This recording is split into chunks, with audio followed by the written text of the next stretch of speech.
Dahil sa pag-ulang dala ng amihan at shearline, binaha ang ilang lugar sa probinsya ng Quezon at Bicol region sa mismong araw ng Pasko. Ang sentro ng balita mula kay Isaiah Mirafuentes.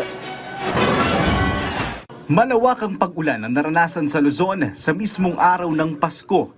Nagdulot ito ng pagbaha sa probinsya ng Quezon at Bicol Region. Sa Atibuan ng Quezon, kita kung paano suungin ng mga residente ang baha. Umabot sa halos hanggang tuhod ang tubig sa lugar. Sa Libon Albay naman, halos hindi na madaanan ang ilang mga kalsada matapos malubog sa tubig. May mga lugar pa nga na may kulay putik ang baha. Bantay sarado ng LGU ang sitwasyon sa lugar, lalo na ang mga ilog. Sa Sitio Paklas sa Libon Albay pa rin, nagmistulang dagat na ang daanan. May nakadaan namang maliliit na sasakyan, pero kailangang maghinay-hinay. Sa Nabua, Camarines Sur, lubog din sa baha ang maraming lugar. Umapokas ang ilog sa lugar. Walang bagyo, pero inulan ng maghapon ang Pasko ng marami sa atin.